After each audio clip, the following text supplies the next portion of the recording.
Imaginez une tribu invincible, taillant des palais entiers dans la pierre des montagnes, se croyant immortels et intouchables. Les Tamouds défient Allah avec une arrogance sans limite. « Si tu es si puissant, fais sortir un chameau vivant d'un rocher. » Et alors, le miracle le plus terrifiant de l'histoire se produit. Une montagne se déchire, un signe divin apparaît, mais l'orgueil les aveugle. Leur désobéissance va déclencher une punition inimaginable. Prêts à plonger dans cette histoire glaçante, imaginez un monde ancien au nord-ouest de l'Arabie, dans une vallée entourée de montagnes rouges et imposantes appelée Al-Hijr. Des siècles après le déluge de Noé, une nouvelle civilisation émerge des sables, la tribu des Tamouds. Allah, le Tout-Puissant, leur a accordé une force physique surhumaine, une intelligence rare et une longévité exceptionnelle. Ils étaient si puissants que là où d'autres peuples construisaient des huttes de boue, eux taillaient des palais entiers dans la roche vive. Regardez-les travailler. Un seul homme, d'un coup de marteau, fait voler en éclats des blocs de pierre plus durs que le fer. Leurs bras musclés creusent le ventre des montagnes comme s'il s'agissait de beurre. Jour après jour, ils sculptent des colonnes gigantesques, des salles immenses, des façades ornées de motifs complexes.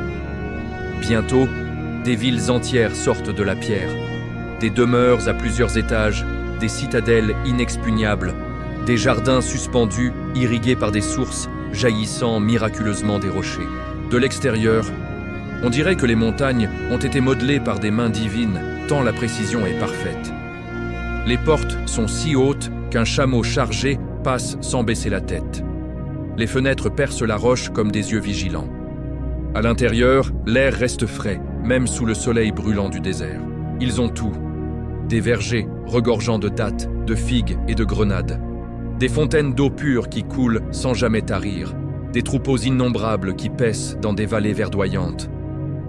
Les Tamouds se regardent avec orgueil. « Qui pourrait nous atteindre ici ?»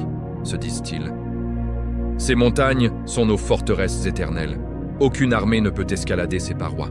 Aucune tempête ne peut nous déloger. Nous sommes les maîtres du monde. » Petit à petit, cette force devient source d'arrogance. Ils oublient celui qui la leur a donné. Ils oublient Allah. Au lieu de le remercier, ils commencent à sculpter des idoles dans les mêmes rochers qu'ils maîtrisent si bien. Des statues colossales, plus grandes que 10 hommes, représentant des divinités qu'ils inventent. Des dieux de la force, de la richesse, du plaisir. Ils se prosternent devant ces blocs inertes, leur offrent des sacrifices, leur demandent protection. Satan murmure à leurs oreilles, « Vous êtes si puissants. Pourquoi auriez-vous besoin d'un Dieu invisible? Vous êtes vos propres dieux. » La société change. L'anarchie s'installe. Les riches oppriment les pauvres. Les puissants prennent ce qu'ils veulent. Les fêtes dégénèrent en orgie. Le vin coule à flot. Les cris des opprimés montent vers le ciel. Mais les Tamouds n'entendent rien. Ils sont trop occupés à célébrer leur propre gloire. Les rues de leur cité montagneuse résonnent de musique, de rires, mais aussi de pleurs étouffés. Pourtant, Allah est Ar-Rahman, le très miséricordieux. Il n'abandonne jamais ses créatures sans avertissement. Parmi les Tamouds vivait un homme respecté de tous, Saleh, que la paix soit sur lui. Il était connu pour sa sagesse, sa droiture et sa générosité. Il était l'un des leurs, issu des meilleures familles. Les anciens l'écoutaient, les jeunes le prenaient pour modèle. Mais un jour, Allah l'a choisi comme prophète pour ramener son peuple vers la vérité. Saleh commence doucement. Il rassemble ses proches, puis les notables. D'une voix empreinte d'amour et de tristesse, il leur dit « Ô mon peuple, pourquoi adorez-vous ces pierres que vos propres mains ont taillées? Elles ne peuvent ni vous nourrir, ni vous protéger, ni vous entendre. Il n'y a de force et de pouvoir que par Allah, celui qui vous a donné cette puissance extraordinaire. Revenez à lui avant qu'il ne soit trop tard. » Certains écoutent, touchés, mais la majorité rit. Les chefs, aveuglés par leur pouvoir, se moquent. Saleh est devenu fou, lui qui était si brillant. Il nous parle d'un Dieu unique, alors que nos ancêtres adoraient ces idoles depuis toujours. Satan renforce leur entêtement. Ils refusent de voir la vérité. Saleh ne se décourage pas. Jour et nuit, il parcourt les vallées, monte sur les terrasses des palais creusés, appelle son peuple au repentir. Il pleure en secret pour eux. Il sait ce qui risque d'arriver si l'orgueil continue de les consumer. Mais les Tamouds ivres de leur puissance, préparent déjà le défi le plus insolent jamais lancé à un prophète. La suite arrive très vite. Le pire est encore à venir. Les jours passent dans la vallée d'Al-Hijr, mais l'atmosphère devient de plus en plus lourde. Les appels tendres de Saleh, que la paix soit sur lui, résonnent dans les palais creusés dans la roche, dans les marchés animés, sur les terrasses surplombant les jardins luxuriants. Il répète inlassablement « Ô mon peuple, adorez Allah seul. Vous n'avez pas d'autre divinité en dehors de lui. Il vous a créé, vous a donné cette force extraordinaire, ces demeures imprenables, ces sources qui jaillissent du désert. Craignez-le et revenez à lui avant que ne vienne un châtiment dont vous ne pourrez vous échapper. » Mais plus il parle, plus l'arrogance des chefs grandit.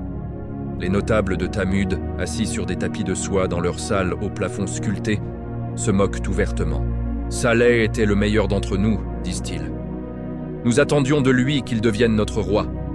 Et voilà qu'il nous parle d'un Dieu unique, invisible. Il a perdu la raison. Quelqu'un a dû lui jeter un sort. » Les sarcasmes fusent. On l'insulte dans les rues. On rit de lui lors des banquets. Pourtant, Saleh ne répond jamais par la colère. Il continue, nuit et jour, à les supplier avec une patience infinie, les larmes aux yeux. Il connaît leur passé glorieux. Il sait qu'ils pourraient être les meilleurs serviteurs d'Allah, s'ils acceptaient seulement de voir la vérité. Un jour, lors de la grande fête annuelle, où toute la tribu se rassemble au pied de la plus haute montagne, les 9 chefs les plus influents, ceux que le Coran nommera plus tard les 9 pervers, décident qu'il est temps de mettre fin à cette folie. Il convoque Saleh devant l'assemblée entière. Des milliers de personnes sont là, hommes, femmes, enfants, riches et pauvres, tous curieux de voir l'issue de ce conflit.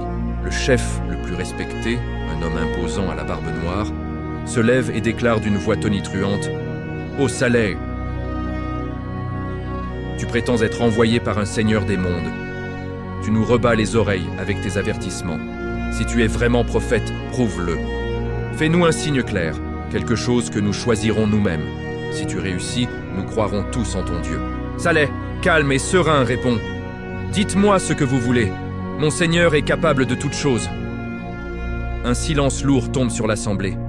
Les chefs se concertent à voix basse, un sourire mauvais aux lèvres.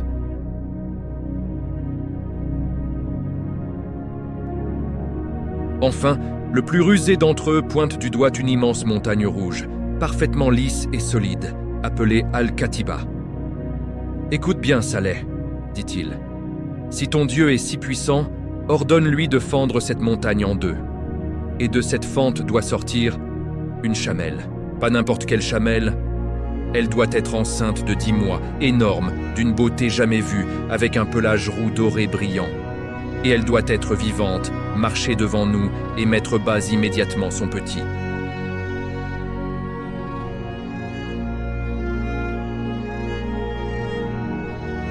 La foule éclate de rire. C'est absurde, impossible. Comment une chamelle vivante et enceinte pourrait-elle sortir d'un bloc de pierre? Les chefs se frottent les mains. Ils sont certains d'avoir gagné. Saleh baisse la tête un instant. Il sait que ce défi est un piège, mais il sait aussi que son Seigneur peut tout.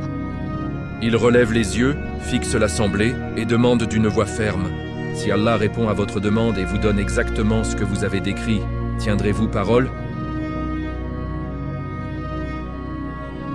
Les 9 chefs, confiants, crient à l'unisson « Oui, nous le jurons devant toute la tribu. » Le contrat est scellé.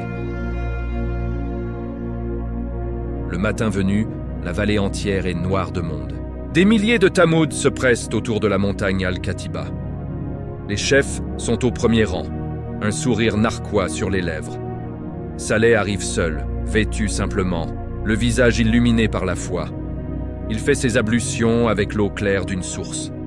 Puis, il se tourne vers la Qibla, lève les mains vers le ciel et se prosterne.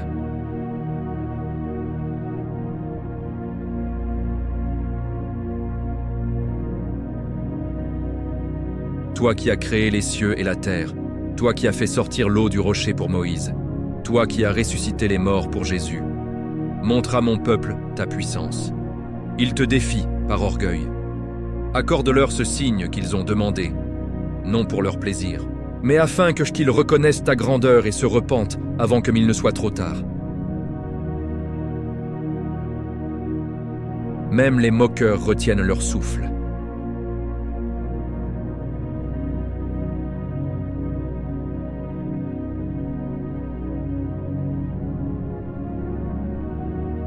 Le bruit devient plus fort, comme si quelque chose d'immense bougeait à l'intérieur de la roche.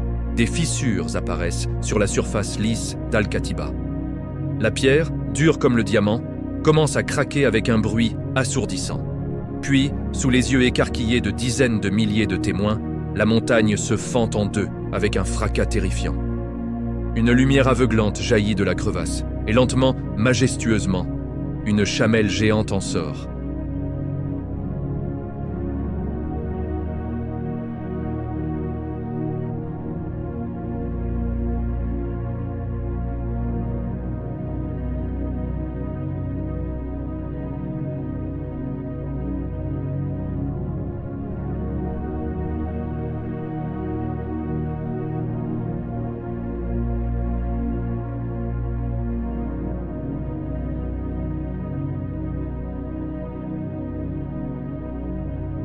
Après le miracle terrifiant qui a secoué la vallée entière, un silence de mort règne sur Al-Hijr. La montagne Al-Katiba est toujours fendue en deux, comme une blessure béante dans la roche rouge, témoin éternel de la puissance d'Allah. Au centre de la plaine se tient la chamelle miraculeuse, immense, majestueuse, son pelage doré roux scintillant sous le soleil implacable. À ses côtés, son petit, né sous les yeux de milliers de témoins, déjà aussi grand qu'un chameau ordinaire. Elle broute calmement l'herbe rare du désert, comme si elle avait toujours été là. Saleh, que la paix soit sur lui, s'approche lentement, caresse le front de l'animal avec tendresse et se tourne vers son peuple. Sa voix résonne, puissante et empreinte de victoire. « Ô mon peuple, voici le signe que vous avez demandé. Cette chamelle est un miracle d'Allah, envoyé comme preuve de ma vérité. Respectez-la. Ne lui faites aucun mal, car elle est sous la protection divine. Si vous lui causez du tort, un châtiment terrible s'abattra sur vous, dont vous ne pourrez vous sauver. » Puis, par révélation, Allah ordonne une règle précise pour tester la foi des Tamouds. Dans cette région aride, il n'y a qu'une seule source d'eau potable, un puits profond qui alimente toute la tribu et leurs troupeaux.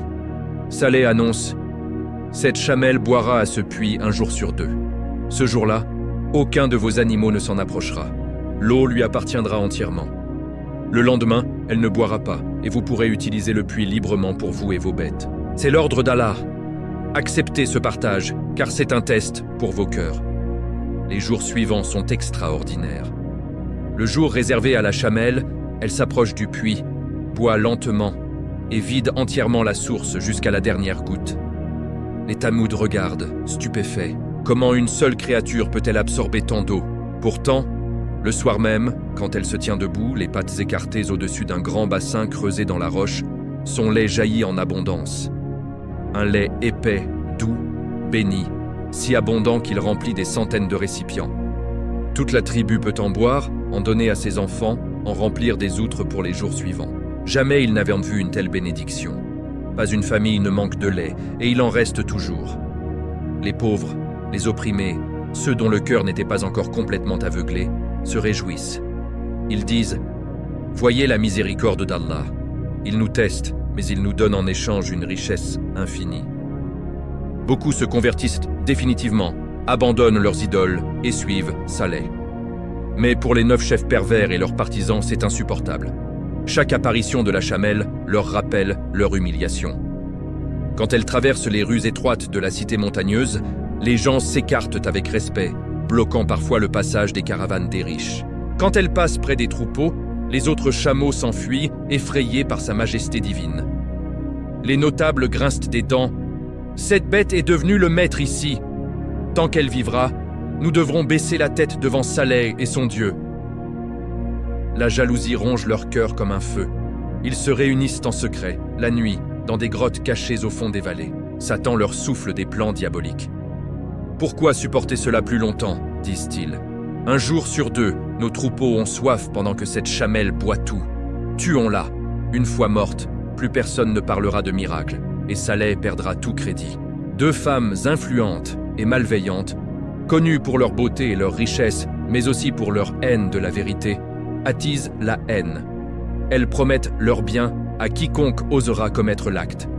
Les 9 chefs, menés par le cruel Qudar ibn Salif, un homme à la peau rouge, aux yeux bleus perçants, au cœur plus dur que la pierre, tramant le crime ultime. Ils choisissent le moment parfait, le jour où la chamelle revient du pâturage avec son petit, repu et confiante. 9 hommes armés d'épées et de lances se cachent dans un défilé étroit, prêts à frapper. Le soleil est encore bas dans le ciel. La chamelle et son petit avancent paisiblement vers le puits. Soudain, une flèche siffle et atteint la patte de la chamelle. Elle pousse un hurlement déchirant qui fait trembler les montagnes. Elle tente de fuir, boitant, mais Qudar bondit et d'un coup puissant tranche les tendons de ses jarrets. L'immense corps s'effondre dans un nuage de poussière. Les autres conjurés se ruent sur elle comme des bêtes sauvages, la transperçant de coups jusque-là ce que elle rende, elle, âme, dans une mare de sang. Le petit, terrifié, grimpe au sommet d'une colline et pousse 3 cris vers le ciel, comme une plainte adressée directement à Allah. Les assassins, couverts de sang, rient et se congratulent.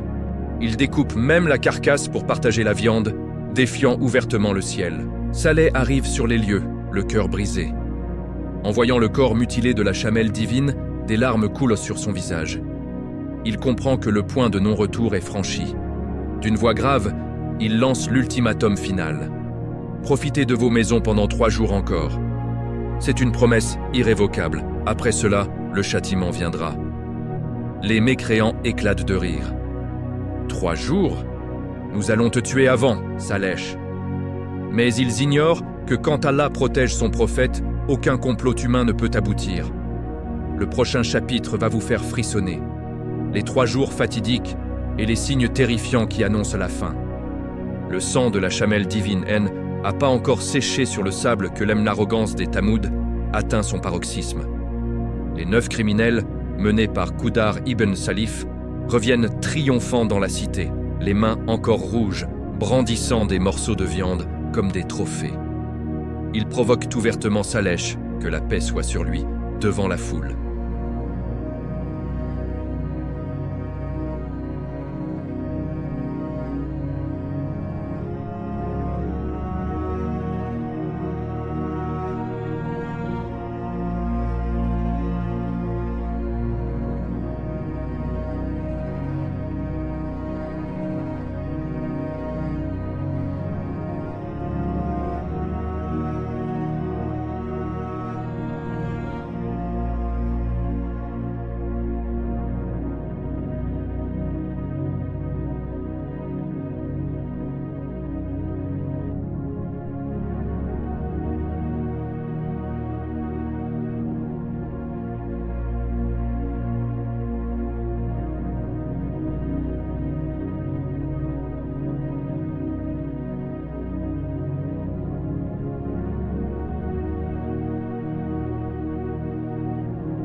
Une maladie passagère. Demain tout rentrera dans l'ordre. Ne liste pas à ce sorcier. Leur fierté est plus forte que la peur. Personne ne se repent sincèrement. Deuxième jour, vendredi.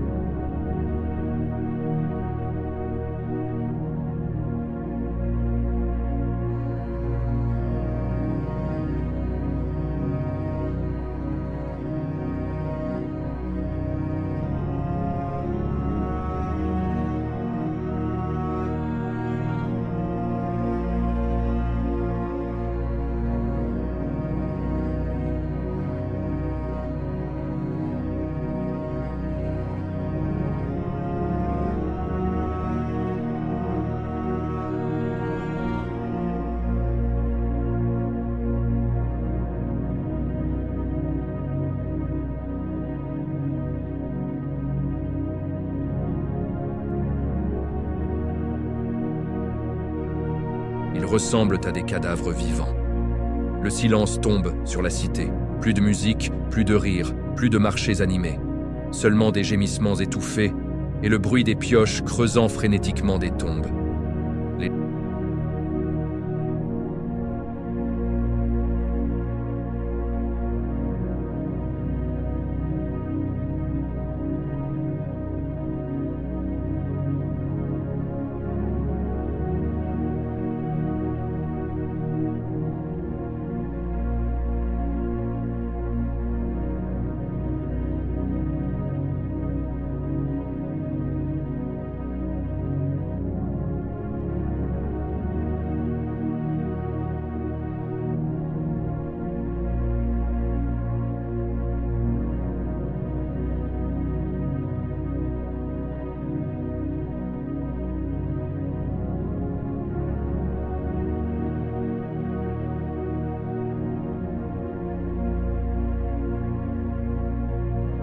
Le soleil se lève, calme et innocent. Les Tamouds restants, tapis dans leurs palais de pierre ou dans leurs tombes improvisées, commencent à espérer. Peut-être que rien ne viendra, peut-être que Saleh a menti.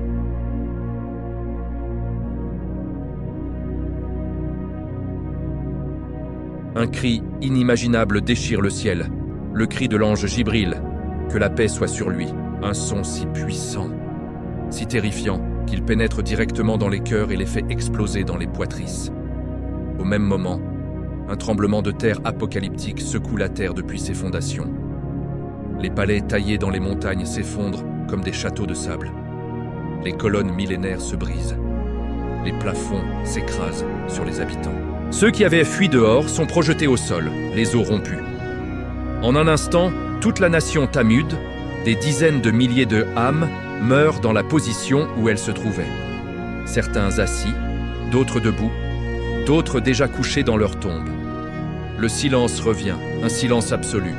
Plus un souffle, plus un cri. Seulement le vent qui hurle dans les ruines des palais vides.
Aujourd'hui, l'arrogance prend d'autres formes.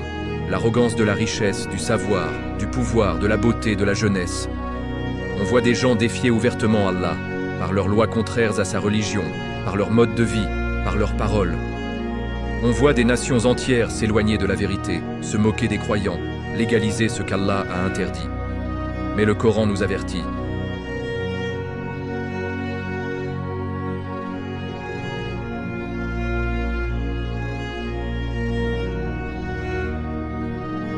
Ô musulmans, ô êtres humains, réveillez-vous avant que les 3 jours ne commencent pour nous aussi.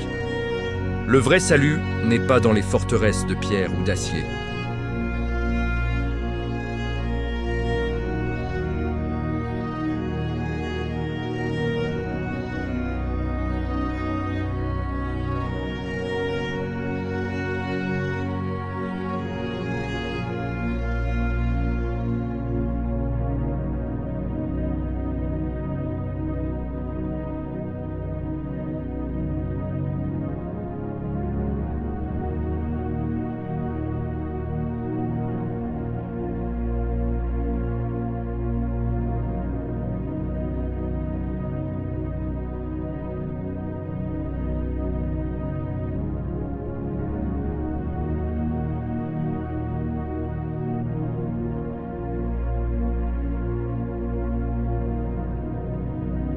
Abonnez-vous dès maintenant. Activez la cloche pour ne rater aucune nouvelle série sur les histoires des prophètes et des peuples disparus. Likez chaque chapitre, commentez Amin ou Astaghfirullah pour multiplier les bonnes actions et partagez.